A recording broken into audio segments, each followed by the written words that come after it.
The Adventures of Sherlock Holmes by Arthur Conan Doyle. A Scandal in Bohemia. To Sherlock Holmes, she is always the woman. I have seldom heard him mention her under any other name. In his eyes, she eclipses and predominates the whole of her sex. It was not that he felt any emotion akin to love for Irene Adler. All emotions, and that one particularly, were abhorrent to his cold, precise, but admirably balanced mind. He was, I take it, the most perfect reasoning and observing machine that the world has seen. But as a lover he would have placed himself in a false position. He never spoke of the softer passions, save with a jibe and a sneer. They were admirable things for the observer, excellent for drawing the veil from men's motives and actions. But for the trained reasoner to admit such intrusions into his own delicate and finely adjusted temperament was to introduce a distracting factor which might throw a doubt upon all his mental results. Grit in a sensitive instrument, or a crack in one of his own high-power lenses, would not be more disturbing than a strong emotion in a nature such as his. And yet there was but one woman to him, and that woman was the late Irene Adler, of dubious and questionable memory. I had seen little of Holmes lately. My marriage had drifted us away from each other. My own complete happiness, and the home-centered interests which rise up around the man who first finds himself master of his own establishment, were sufficient to absorb all my attention, while Holmes, who loathed every form of society with his whole bohemian soul, remained in our lodgings in Baker Street, buried among his old books, and alternating from week to week between cocaine and ambition, the drowsiness of the drug and the fierce energy of his own keen nature. He was still, as ever, deeply attracted by the study of crime, and occupied his immense faculties and extraordinary powers of observation in following out those clues and clearing up those mysteries which had been abandoned as hopeless by the official police. From time to time I heard some vague account of his doings, of his summons to Odessa in the case of the Trepoff murder, of his clearing up of the singular tragedy of the Atkinson brothers at Trincomalee, and finally of the mission which he had accomplished so delicately and successfully for the reigning family of Holland. Beyond these signs of his activity, however, which I merely shared with all the readers of the daily press, I knew little of my former friend and companion. One night, it was on the 20th of March, 1888, I was returning from a journey to a patient, for I had now returned to civil practice, when my way led me through Baker Street. As I passed the well-remembered door, which must always be associated in my mind with my wooing, and with the dark incidents of the study in scarlet, I was seized with a keen desire to see Holmes again, and to know how he was employing his extraordinary powers. His rooms were brilliantly lit, and even as I looked up I saw his tall, spare figure pass twice in a dark silhouette against the blind. He was pacing the room swiftly, eagerly, with his head sunk upon his chest and his hands clasped behind him. To me, who knew his every mood and habit, his attitude and manner told their own story. He was at work again. He had risen out of his drug-created dreams and was hot upon the scent of some new problem. I rang the bell and was shown up to the chamber, which had formerly been in part my own. His manner was not effusive. It seldom was, but he was glad, I think, to see me. With hardly a word spoken, but with a kindly eye, he waved me to an armchair, threw across his case of cigars, and indicated a spirit case and a gasogene in the corner. Then he stood before the fire and looked me over in his singular introspective fashion. "Wedlock suits you," he remarked. I think, Watson, that you have put on 7.5 pounds since I saw you." 7? I answered. "Indeed, I should have thought a little more, just a trifle more, I fancy, Watson. And in practice again, I observe. You did not tell me that you intended to go into harness. Then how do you know?" "I see it. I deduce it. How do I know that you have been getting yourself very wet lately, and that you have a most clumsy and careless servant girl?" "My dear Holmes," said I, "this is too much. You would certainly have been burned had you lived a few centuries ago. It is true that I had a country walk on Thursday, and came home in a dreadful mess. But as I have changed my clothes, I can't imagine how you deduce it. As to Mary Jane, she is incorrigible, and my wife has given her notice, but there again, I fail to see how you work it out." He chuckled to himself and rubbed his long, nervous hands together. "It is simplicity itself," said he.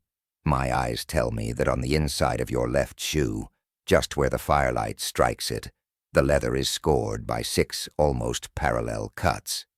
Obviously they have been caused by someone who has very carelessly scraped round the edges of the sole in order to remove crusted mud from it. Hence you see my double deduction that you had been out in vile weather, and that you had a particularly malignant boot-slitting specimen of the London slavey. As to your practice, if a gentleman walks into my rooms smelling of iodoform, with a black mark of nitrate of silver upon his right forefinger, and a bulge on the right side of his top hat to show where he has secreted his stethoscope, I must be dull indeed if I do not pronounce him to be an active member of the medical profession." I could not help laughing at the ease with which he explained his process of deduction. "When I hear you give your reasons," I remarked, "the thing always appears to me to be so ridiculously simple that I could easily do it myself, though at each successive instance of your reasoning I am baffled until you explain your process, and yet I believe that my eyes are as good as yours." "Quite so," he answered, lighting a cigarette and throwing himself down into an armchair. "You see, but you do not observe. The distinction is clear. For example, you have frequently seen the steps which lead up from the hall to this room." "Frequently." "How often?" "Well, some hundreds of times." "Then how many are there?" "How many? I don't know." "Quite so. You have not observed, and yet you have seen. That is just my point. Now, I know that there are 17 steps because I have both seen and observed. By the way, since you are interested in these little problems, and since you are good enough to chronicle 1 or 2 of my trifling experiences, you may be interested in this." He threw over a sheet of thick, pink-tinted notepaper, which had been lying open upon the table. "It came by the last post," said he. "Read it aloud." The note was undated, and without either signature or address. "There will call upon you tonight at 7:45 o'clock," it said, "a gentleman who desires to consult you upon a matter of the very deepest moment. Your recent services to one of the royal houses of Europe have shown that you are one who may safely be trusted with matters which are of an importance which can hardly be exaggerated. This account of you we have from all quarters received. Be in your chamber then, at that hour, and do not take it amiss if your visitor wear a mask." "This is indeed a mystery," I remarked. "What do you imagine that it means?" "I have no data yet.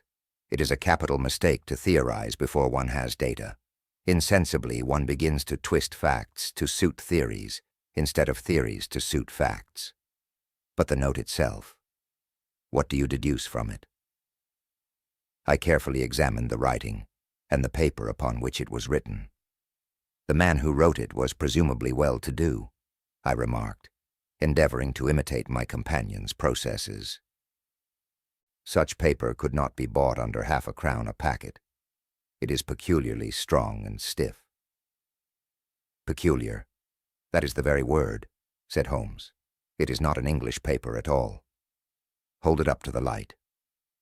I did so, and saw a large E with a small g, a P, and a large G with a small t woven into the texture of the paper. "What do you make of that?" asked Holmes. "The name of the maker, no doubt, or his monogram, rather." "Not at all. The G with the smallet stands for Gesellschaft, which is the German for company. It is a customary contraction like our company. Of course, stands for Papier. Now for the egg. Let us glance at our Continental Gazetteer." He took down a heavy brown volume from his shelves. Eglonitz. Here we are, Egria. It is in a German-speaking country, in Bohemia, not far from Carlsbad. Remarkable as being the scene of the death of Wallenstein, and for its numerous glass factories and paper mills. Ha ha, my boy, what do you make of that? His eyes sparkled, and he sent up a great blue triumphant cloud from his cigarette. "The paper was made in Bohemia," I said. "Precisely. And the man who wrote the note is a German. Do you note the peculiar construction of the sentence? This account of you we have from all quarters received. A Frenchman or Russian could not have written that. It is the German who is so uncourteous to his verbs. It only remains, therefore, to discover what is wanted by this German who writes upon Bohemian paper and prefers wearing a mask to showing his face. And here he comes, if I am not mistaken, to resolve all our doubts." As he spoke, there was the sharp sound of horses' hoofs and grating wheels against the curb, followed by a sharp pull at the bell. Holmes whistled. "A pair by the sound," said he. "Yes," he continued, glancing out of the window. "A nice little brougham and a pair of beauties. 150 guineas apiece. There's money in this case, Watson, if there is nothing else. I think that I had better go, Holmes." "Not a bit, Doctor. Stay where you are. I am lost without my Boswell, and this promises to be interesting. It would be a pity to miss it." "But your client? Never mind him. I may want your help, and so may he. Here he comes. Sit down in that armchair, Doctor, and give us your best attention." A slow and heavy step, which had been heard upon the stairs and in the passage, paused immediately outside the door. Then there was a loud and authoritative tap. "Come in," said Holmes. A man entered who could hardly have been less than 6 feet 6 inches in height, with the chest and limbs of a Hercules. His dress was rich with a richness which would, in England, be looked upon as akin to bad taste. Heavy bands of astrakhan were slashed across the sleeves and fronts of his double-breasted coat, while the deep blue cloak which was thrown over his shoulders was lined with flame-colored silk and secured at the neck with a brooch which consisted of a single flaming beryl. Boots which extended halfway up his calves, and which were trimmed at the tops with rich brown fur, completed the impression of barbaric opulence which was suggested by his whole appearance. He carried a broad-brimmed hat in his hand, while he wore across the upper part of his face, extending down past the cheekbones, a black visored mask, which he had apparently adjusted that very moment, for his hand was still raised to it as he entered. From the lower part of the face he appeared to be a man of strong character, with a thick hanging lip and a long straight chin suggestive of resolution pushed to the length of obstinacy. "You had my note?" he asked with a deep, harsh voice and a strongly marked German accent. "I told you that I would call." He looked from one to the other of us, as if uncertain which to address. "Pray take a seat," said Holmes. "This is my friend and colleague, Dr. Watson, who is occasionally good enough to help me in my cases. Whom have I the honor to address?" "You may address me as the Count von Kram, a Bohemian nobleman. I understand that this gentleman, your friend, is a man of honor and discretion, whom I may trust with a matter of the most extreme importance. If not, I should much prefer to communicate with you alone."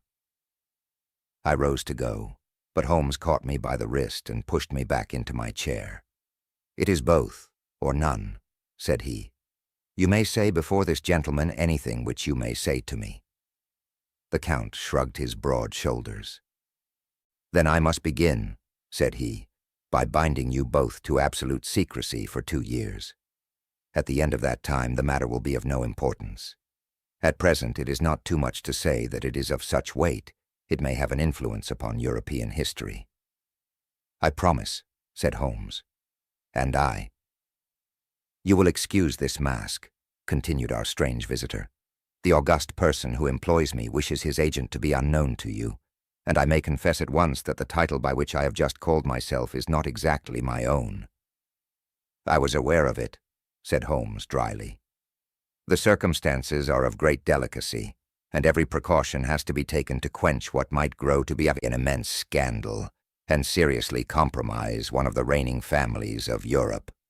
To speak plainly, the matter implicates the great house of Ormstein, hereditary kings of Bohemia."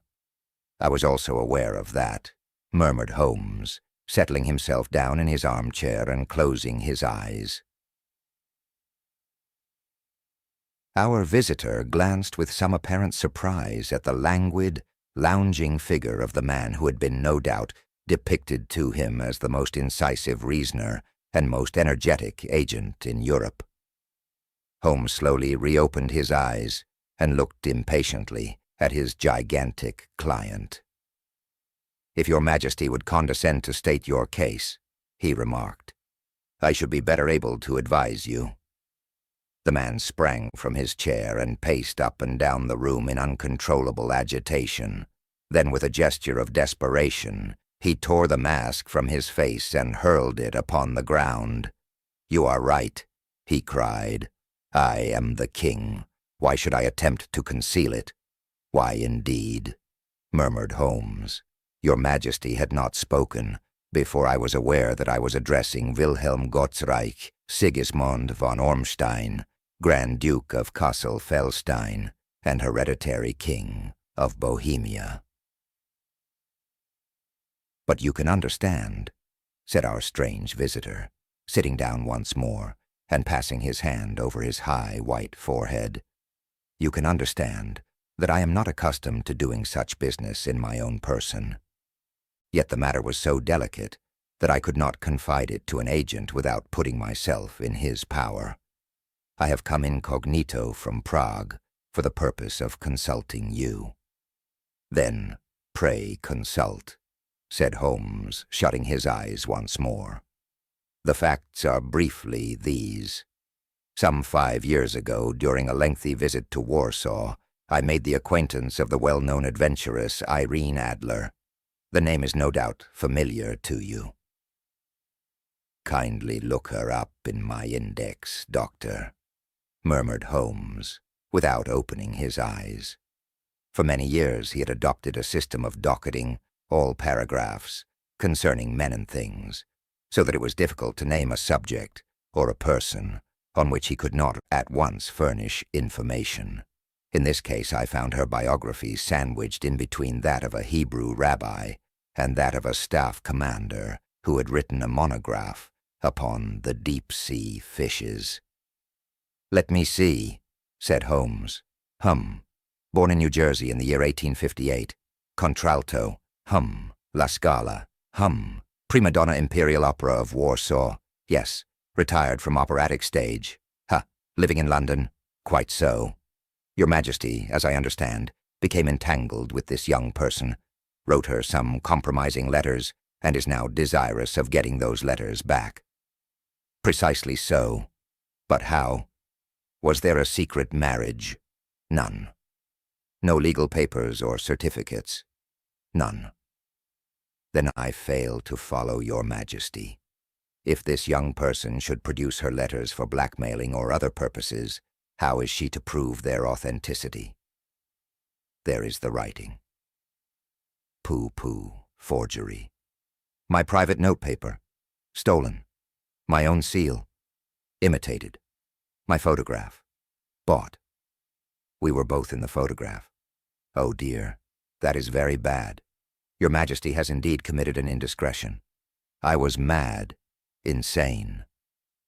You have compromised yourself seriously. I was only Crown Prince then. I was young. I am but 30 now. It must be recovered. We have tried and failed. Your Majesty must pay. It must be bought. She will not sell. Stolen then. 5 attempts have been made. Twice burglars in my pay ransacked her house. Once we diverted her luggage when she traveled. Twice she has been waylaid. There has been no result. No sign of it? Absolutely none. Holmes laughed. "It is quite a pretty little problem," said he. "But a very serious one to me," returned the king reproachfully. "Very indeed. And what does she propose to do with the photograph?" "To ruin me." "But how?" "I am about to be married." "So I have heard." "To Clotilde Lothman von Saxe-Meiningen, second daughter of the King of Scandinavia. You may know the strict principles of her family. She is herself the very soul of delicacy. A shadow of a doubt as to my conduct would bring the matter to an end. And Irene Adler threatens to send them the photograph, and she will do it. I know that she will do it. You do not know her, but she has a soul of steel. She has the face of the most beautiful of women, and the mind of the most resolute of men. Rather than I should marry another woman, there are no lengths to which she would not go. None." "You are sure that she has not sent it yet?" "I am sure. And why?" "Because she has said that she would send it on the day when the betrothal was publicly proclaimed. That will be next Monday." "Oh, then we have 3 days yet," said Holmes with a yawn. "That is very fortunate, as I have 1 or 2 matters of importance to look into just at present. Your Majesty will, of course, stay in London for the present." "Certainly. You will find me at the Langham, under the name of the Count von Kram. Then I shall drop you a line to let you know how we progress. Pray do so. I shall be all anxiety. Then, as to money, you have carte blanche." "Absolutely. I tell you that I would give one of the provinces of my kingdom to have that photograph." "And for present expenses?" The king took a heavy chamois leather bag from under his cloak and laid it on the table. "There are £300 in gold and 700 in notes," he said.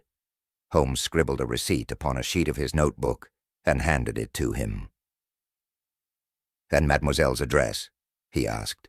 "Is Bryony Lodge, Serpentine Avenue, St. John's Wood?" Holmes took a note of it. "One other question," said he. "Was the photograph a cabinet?" "It was." "Then good night, Your Majesty, and I trust that we shall soon have some good news for you. And good night, Watson," he added, as the wheels of the royal brougham rolled down the street. "If you will be good enough to call tomorrow afternoon at 3 o'clock, I should like to chat this little matter over with you." 2. At 3 o'clock precisely, I was at Baker Street, but Holmes had not yet returned. The landlady informed me that he had left the house shortly after 8 o'clock in the morning. I sat down beside the fire, however, with the intention of awaiting him, however long he might be. I was already deeply interested in his inquiry, for though it was surrounded by none of the grim and strange features which were associated with the 2 crimes which I have already recorded, still, the nature of the case and the exalted station of his client gave it a character of its own. Indeed, apart from the nature of the investigation which my friend had on hand, there was something in his masterly grasp of a situation, and his keen, incisive reasoning, which made it a pleasure to me to study his system of work, and to follow the quick, subtle methods by which he disentangled the most inextricable mysteries. So accustomed was I to his invariable success that the very possibility of his failing had ceased to enter into my head.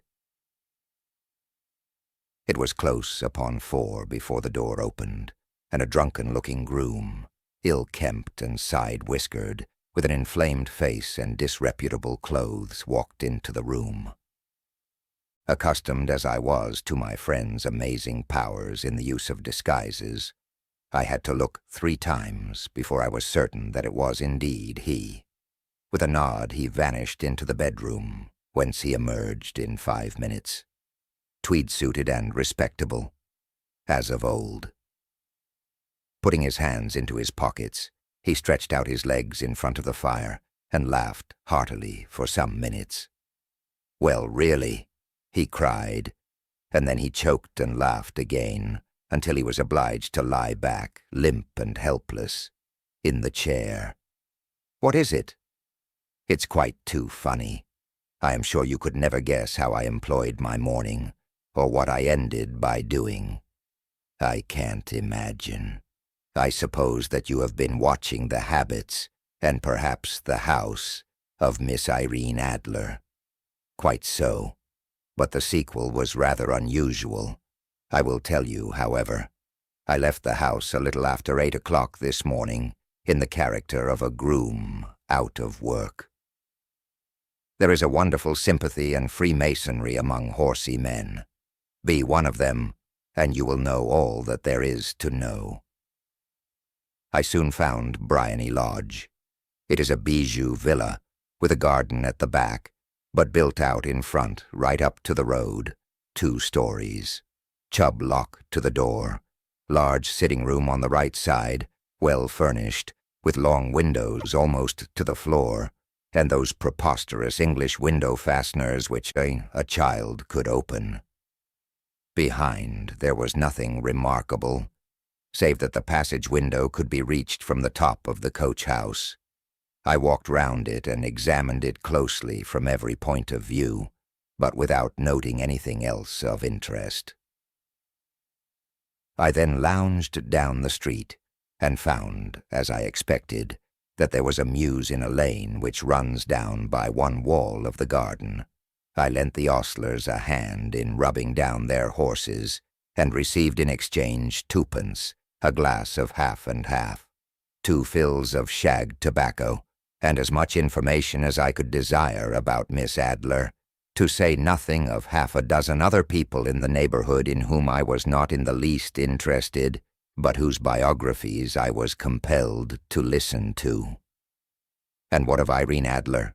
I asked. "Oh, she has turned all the men's heads down in that part. She is the daintiest thing under a bonnet on this planet. So say the Serpentine Mews, to a man. She lives quietly, sings at concerts, drives out at 5 every day, and returns at 7 sharp for dinner. Seldom goes out at other times, except when she sings. Has only 1 male visitor, but a good deal of him. He is dark, handsome, and dashing, never calls less than once a day, and often twice. He is a Mr. Godfrey Norton, of the Inner Temple. See the advantages of a cabman as a confidant. They had driven him home a dozen times from Serpentine Mews, and knew all about him. When I had listened to all they had to tell, I began to walk up and down near Briony Lodge once more, and to think over my plan of campaign. This Godfrey Norton was evidently an important factor in the matter. He was a lawyer. That sounded ominous. What was the relation between them, and what the object of his repeated visits? Was she his client, his friend, or his mistress? If the former, she had probably transferred the photograph to his keeping. If the latter, it was less likely. On the issue of this question depended whether I should continue my work at Briony Lodge, or turn my attention to the gentleman's chambers in the Temple. It was a delicate point, and it widened the field of my inquiry. I fear that I bore you with these details, but I have to let you see my little difficulties, if you are to understand the situation. "I am following you closely," I answered. I was still balancing the matter in my mind when a hansom cab drove up to Briony Lodge, and a gentleman sprang out. He was a remarkably handsome man, dark, aquiline, and mustached, evidently the man of whom I had heard. He appeared to be in a great hurry, shouted to the cabman to wait, and brushed past the maid who opened the door with the air of a man who was thoroughly at home. He was in the house about half an hour, and I could catch glimpses of him in the windows of the sitting room, pacing up and down, talking excitedly, and waving his arms. Of her I could see nothing. Presently he emerged, looking even more flurried than before. As he stepped up to the cab, he pulled a gold watch from his pocket and looked at it earnestly. "Drive like the devil," he shouted, first to Gross Hankey's in Regent Street, and then to the Church of St. Monica in the Edgware Road. "Half a guinea if you do it in 20 minutes. Away they went, and I was just wondering whether I should not do well to follow them, when up the lane came a neat little landau, the coachman with his coat only half buttoned, and his tie under his ear, while all the tags of his harness were sticking out of the buckles. It hadn't pulled up before she shot out of the hall door and into it. I only caught a glimpse of her at the moment, but she was a lovely woman, with a face that a man might die for. "The Church of St. Monica, John," she cried, "and half a sovereign if you reach it in 20 minutes. This was quite too good to lose, Watson. I was just balancing whether I should run for it, or whether I should perch behind her landau, when a cab came through the street. The driver looked twice at such a shabby fare, but I jumped in before he could object. "The Church of St. Monica," said I, "and half a sovereign if you reach it in 20 minutes. It was 25 minutes to 12, and of course it was clear enough what was in the wind. My cabby drove fast. I don't think I ever drove faster, but the others were there before us.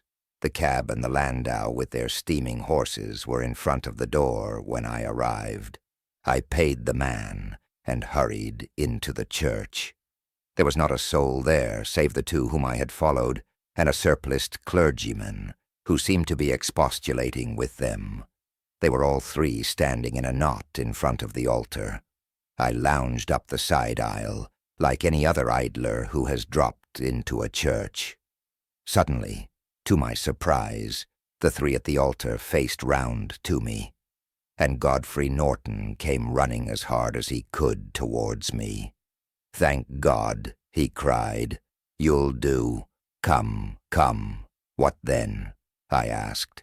"Come, man, come. Only 3 minutes or it won't be legal." I was half dragged up to the altar, and before I knew where I was, I found myself mumbling responses which were whispered in my ear, and vouching for things of which I knew nothing, and generally assisting in the secure tying up of Irene Adler, spinster, to Godfrey Norton, bachelor.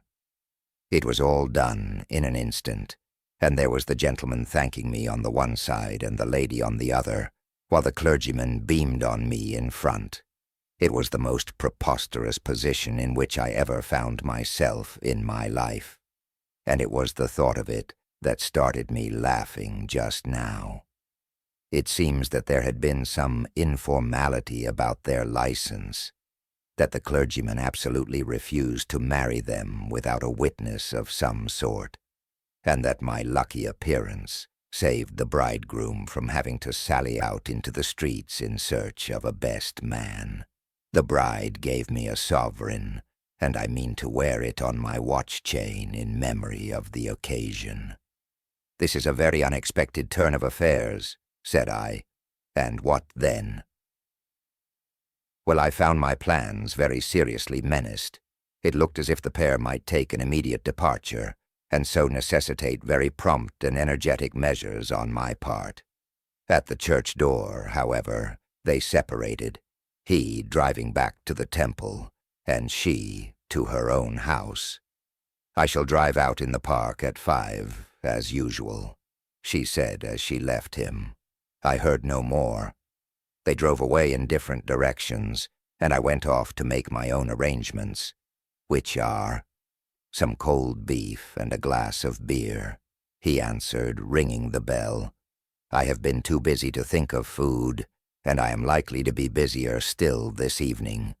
By the way, Doctor, I shall want your cooperation." "I shall be delighted." "You don't mind breaking the law?" "Not in the least. nor run in a chance of arrest. Not in a good cause. Oh, the cause is excellent. Then I am your man. I was sure that I might rely on you. But what is it you wish?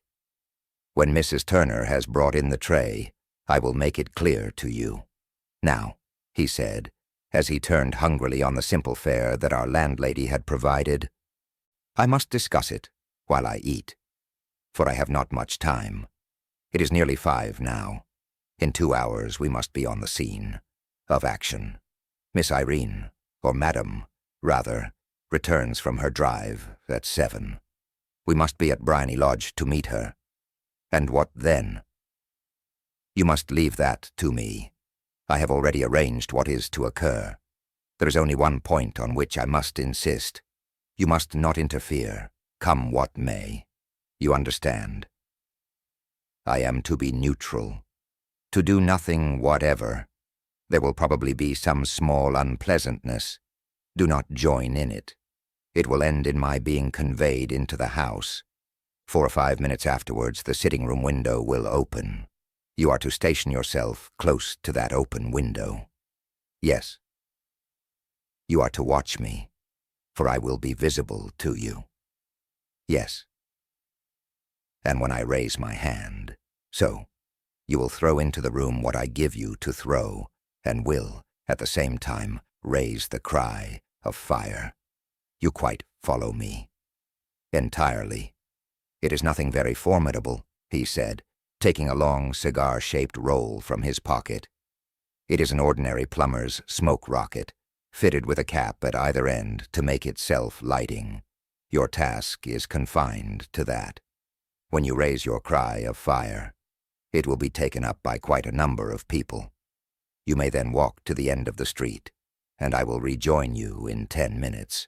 I hope that I have made myself clear. I am to remain neutral, to get near the window, to watch you, and at the signal to throw in this object, then to raise the cry of fire, and to wait you at the corner of the street. Precisely. Then you may entirely rely on me. That is excellent. I think, perhaps, it is almost time that I prepare for the new role I have to play. He disappeared into his bedroom and returned in a few minutes in the character of an amiable and simple-minded, nonconformist clergyman. His broad black hat, his baggy trousers, his white tie, his sympathetic smile, and general look of peering and benevolent curiosity were such as Mr. John Hare alone could have equaled.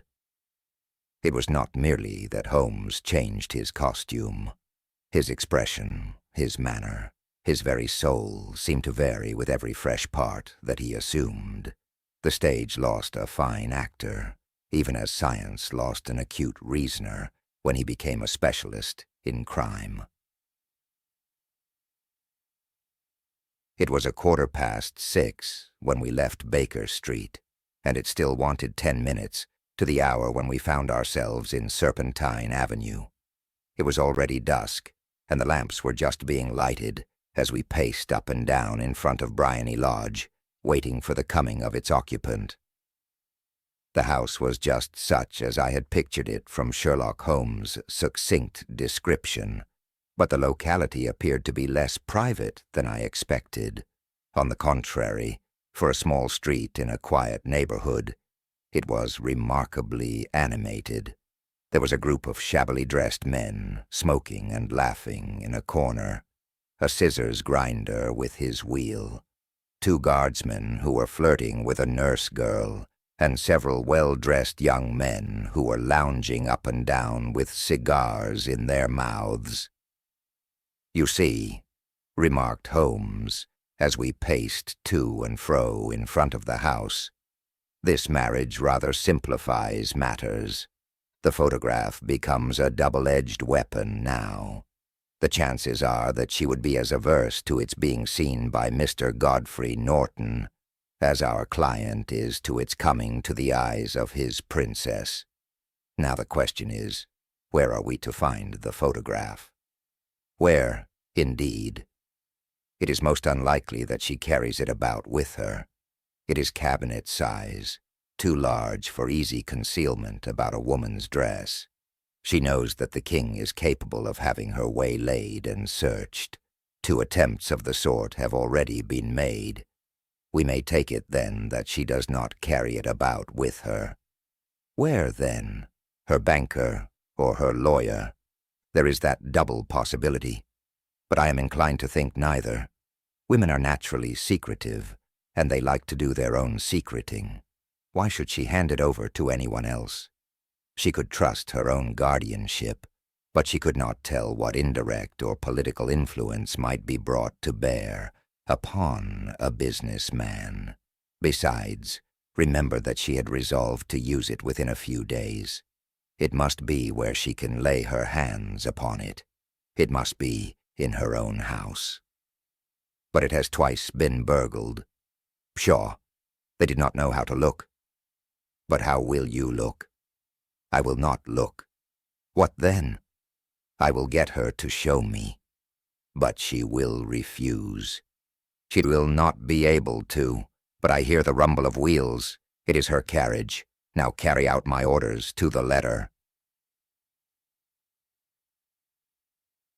As he spoke, the gleam of the sidelights of a carriage came round the curve of the avenue.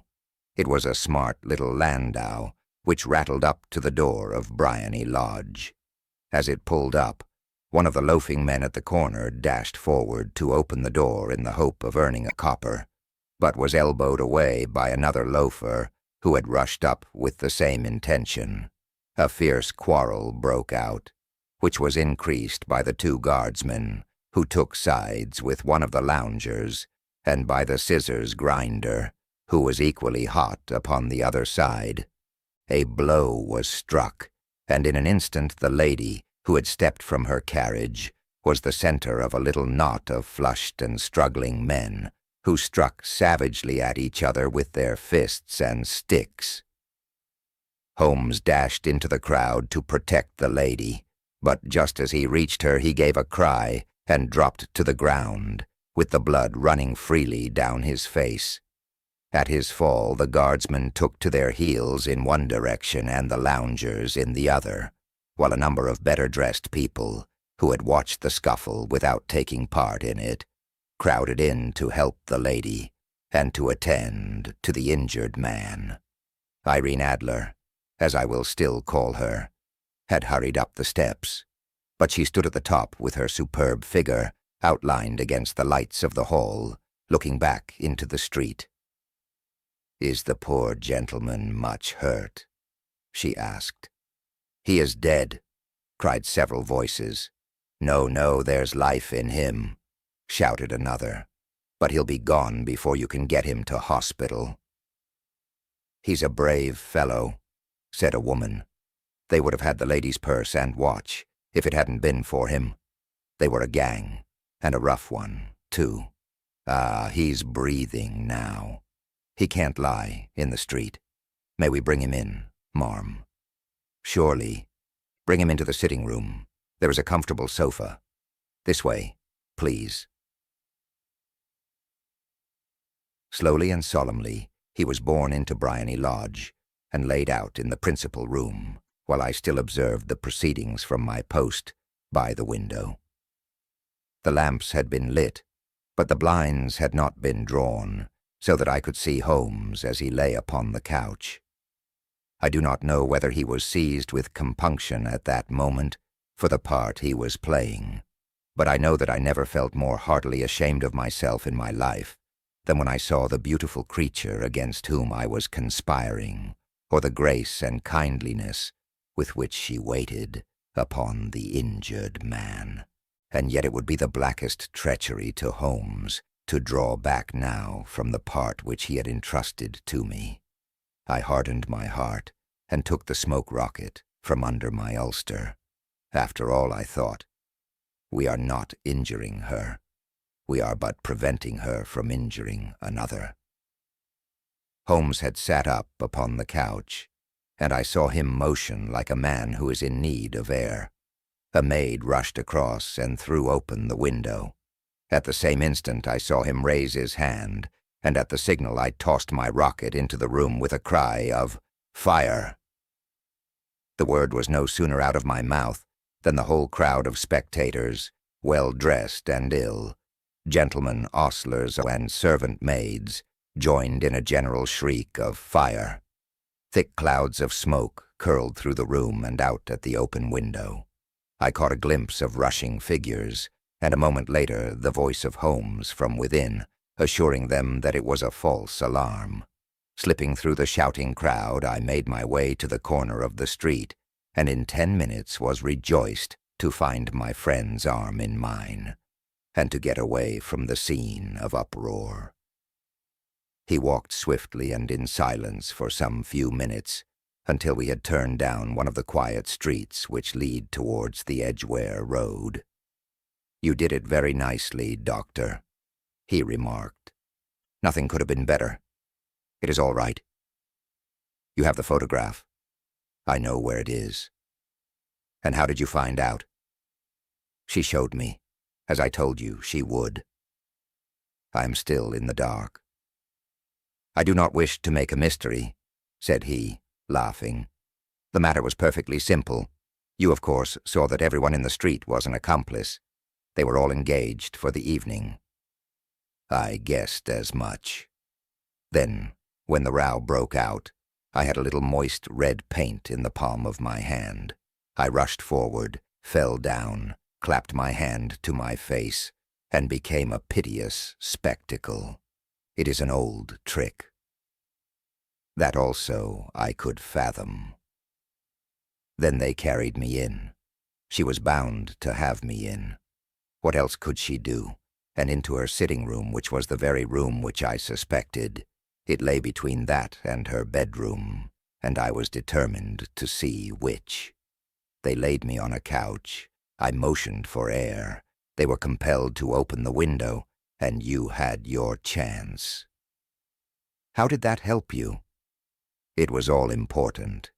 When a woman thinks that her house is on fire, her instinct is at once to rush to the thing which she values most.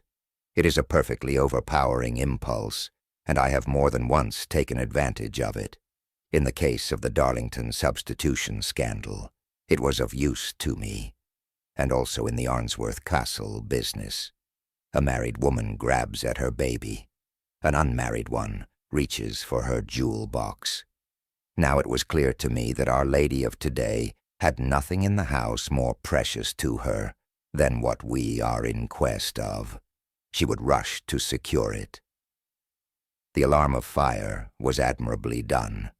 The smoke and shouting were enough to shake nerves of steel. She responded beautifully.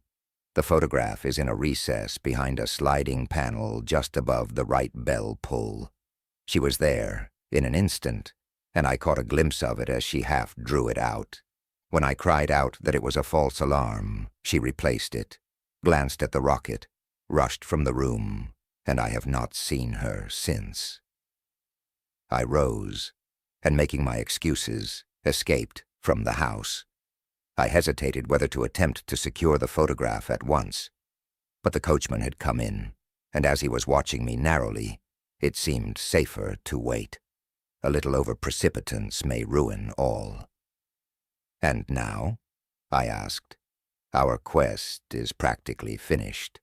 I shall call with the king tomorrow, and with you if you care to come with us. We will be shown into the sitting room to wait for the lady, but it is probable that when she comes she may find neither us nor the photograph. It might be a satisfaction to His Majesty to regain it with his own hands." "And when will you call?" "At 8 in the morning. She will not be up, so that we shall have a clear field. Besides, we must be prompt, for this marriage may mean a complete change in her life and habits. I must wire to the king without delay." We had reached Baker Street and had stopped at the door. He was searching his pockets for the key, when someone passing said, "Good night, Mr. Sherlock Holmes." There were several people on the pavement at the time, but the greeting appeared to come from a slim youth in an ulster, who had hurried by. "I've heard that voice before," said Holmes, staring down the dimly lit street. "Now I wonder who the deuce that could have been." 3. I slept at Baker Street that night, and we were engaged upon our toast and coffee in the morning when the King of Bohemia rushed into the room. "You have really got it," he cried, grasping Sherlock Holmes by either shoulder and looking eagerly into his face. "Not yet. But you have hopes. I have hopes. Then come. I am all impatience to be gone. We must have a cab. No, my brougham is waiting. Then that will simplify matters." We descended and started off once more for Briony Lodge. "Irene Adler is married," remarked Holmes. "Married? When?" "Yesterday." "But to whom?" "To an English lawyer named Norton. But she could not love him." "I am in hopes that she does." "And why in hopes?" "Because it would spare your Majesty all fear of future annoyance. If the lady loves her husband, she does not love your Majesty. If she does not love your Majesty, there is no reason why she should interfere with your Majesty's plan. It is true, and yet— well, I wish she had been of my own station. What a queen she would have made." He relapsed into a moody silence, which was not broken until we drew up in Serpentine Avenue. The door of Briony Lodge was open, and an elderly woman stood upon the steps. She watched us with a sardonic eye as we stepped from the brougham. "Mr. Sherlock Holmes, I believe?" said she. "I am Mr. Holmes," answered my companion, looking at her with a questioning and rather startled gaze. "Indeed. My mistress told me that you were likely to call. She left this morning with her husband by the 5:15 train from Charing Cross for the Continent." "What?" Sherlock Holmes staggered back, white with chagrin and surprise. "Do you mean that she has left England, never to return?" "And the papers?" asked the king hoarsely. "All is lost." "We shall see." He pushed past the servant and rushed into the drawing-room, followed by the king and myself. The furniture was scattered about in every direction, with dismantled shelves and open drawers, as if the lady had hurriedly ransacked them before her flight. Holmes rushed at the bell-pull, tore back a small sliding shutter, and, plunging in his hand, pulled out a photograph and a letter. The photograph was of Irene Adler herself in evening dress. The letter was superscribed to Sherlock Holmes, ESQ, to be left till called for. My friend tore it open, and we all three read it together. It was dated at midnight of the preceding night, and ran in this way. "My dear Mr. Sherlock Holmes, you really did it very well. You took me in completely. Until after the alarm of fire, I had not a suspicion. But then, when I found how I had betrayed myself, I began to think. I had been warned against you months ago. I had been told that, if the king employed an agent, it would certainly be you, and your address had been given me. Yet, with all this, you made me reveal what you wanted to know. Even after I became suspicious, I found it hard to think evil of such a dear, kind old clergyman. But you know I have been trained as an actress myself. Male costume is nothing new to me. I often take advantage of the freedom which it gives. I sent John, the coachman, to watch you, ran upstairs, got into my walking clothes, as I call them, and came down just as you departed. Well, I followed you to your door, and so made sure that I was really an object of interest to the celebrated Mr. Sherlock Holmes. Then I, rather imprudently, wished you good night, and started for the Temple to see my husband. We both thought the best resource was flight, when pursued by so formidable an antagonist, so you will find the nest empty when you call tomorrow. As to the photograph, your client may rest in peace. I love and am loved by a better man than he. The king may do what he will without hindrance from one whom he has cruelly wronged. I keep it only to safeguard myself, and to preserve a weapon which will always secure me from any steps which he might take in the future. I leave a photograph which he might care to possess, and I remain, dear Mr. Sherlock Holmes, very truly yours, Irene Norton, née Adler. What a woman, oh, what a woman, cried the King of Bohemia, when we had all three read this epistle. Did I not tell you how quick and resolute she was? Would she not have made an admirable queen? Is it not a pity that she was not on my level? From what I have seen of the lady, she seems indeed to be on a very different level to your Majesty, said Holmes coldly. I am sorry that I have not been able to bring your Majesty's business to a more successful conclusion. On the contrary, my dear sir, cried the king, nothing could be more successful. I know that her word is inviolate. The photograph is now as safe as if it were in the fire. I am glad to hear your Majesty say so. I am immensely indebted to you. Pray tell me in what way I can reward you. This ring, he slipped an emerald snake ring from his finger and held it out upon the palm of his hand. Your Majesty has something which I should value even more highly, said Holmes. You have but to name it. This photograph. The king stared at him in amazement. Irene's photograph, he cried. Certainly, if you wish it. I thank your Majesty. Then there is no more to be done in the matter. I have the honor to wish you a very good morning. He bowed, and turning away without observing the hand which the king had stretched out to him, he set off in my company for his chambers. And that was how a great scandal threatened to affect the kingdom of Bohemia, and how the best plans of Mr. Sherlock Holmes were beaten by a woman's wit. He used to make merry over the cleverness of women, but I have not heard him do it of late, and when he speaks of Irene Adler, or when he refers to her photograph, it is always under the honorable title of the woman.